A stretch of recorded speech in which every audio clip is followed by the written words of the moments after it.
шеринг электросамокатов – это бизнес, которым нужно заниматься, и он действительно имеет высокую маржинальность. Привет! Вы находитесь на канале Share IT Guy. Сегодня я расскажу, как за 5 шагов открыть свой собственный шеринг электросамокатов. Многим кажется, что шеринг электросамокатов – это легкий бизнес, но это поверхностное такое восприятие. Шеринг электросамокатов – это сложный бизнес, которым нужно заниматься, и он действительно имеет высокую маржинальность. Однако ее добиваются только те, кто совместно собирают воедино все необходимые компоненты бизнес-модели. Итак, для того, чтобы запустить успешно свой шеринг электросамокатов, нужно сделать 5 шагов. Шаг номер 1, самый важный – выбрать модель электросамоката. Выбрав хорошую, качественную модель электросамоката, вы снижаете свои издержки на обслуживание этого самоката, на ремонт этого электросамоката и на подзарядку. К примеру, электросамокаты со сменной батареей значительно снижают затраты на подзарядку, потому что вам не нужно его постоянно таскать к себе на склад. Вы можете в городе его обслужить, и он будет дальше работать. Есть уже много производителей в Китае, которые готовят готовые самокаты, которые производят готовые шеринговые электросамокаты.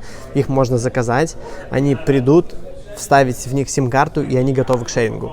Однако важно выбрать надежного китайского поставщика, посмотреть, насколько качественно сделан самокат.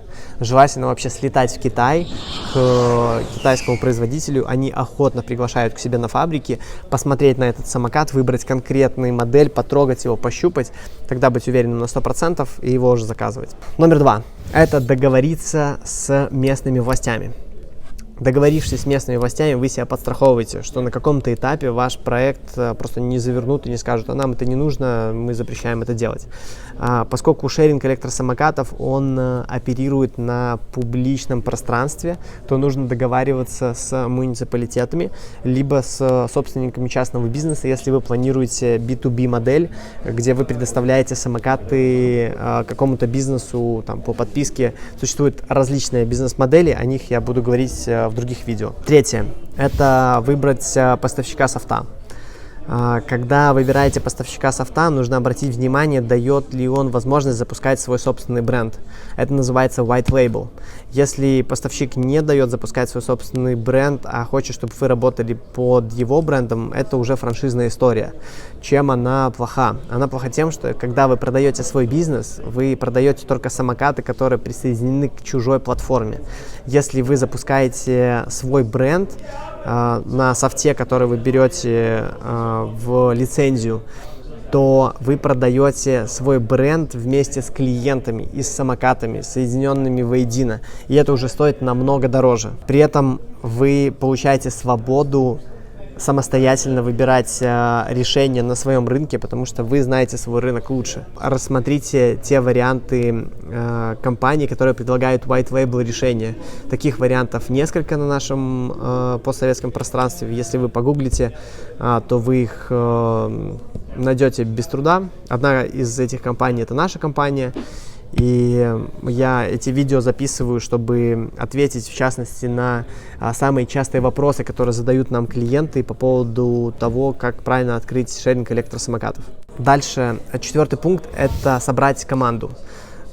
Этот бизнес – это сложный бизнес, и сделать его в одиночку очень сложно. Если есть команда, это сделать проще и эффективнее. Вы будете двигаться быстрее, и нагрузка будет распределяться на команду. Какие ключевые игроки нужны в команде?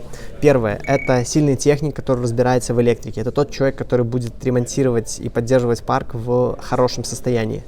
Второе – это человек по безопасности. На нашем постсоветском пространстве риски вандализма и воровства достаточно высокие.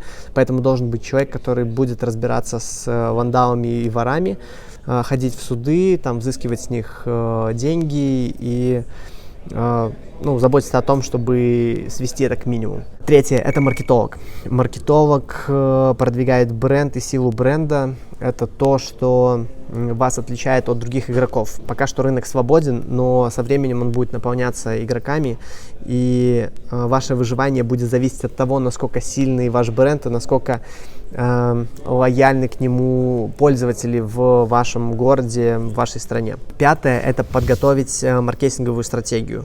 Маркетинговая стратегия очень важна. Я на конференции в Стамбуле спросил у там нескольких игроков в этой сфере, что отличает успешного шерингового оператора от неуспешного.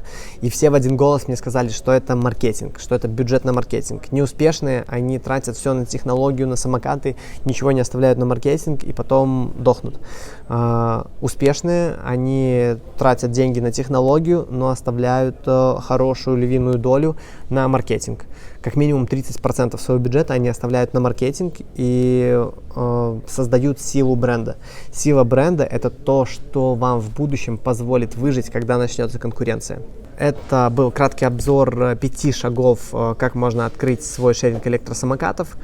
Подписывайтесь на мой канал, ставьте колокольчик. До скорых встреч. Пока.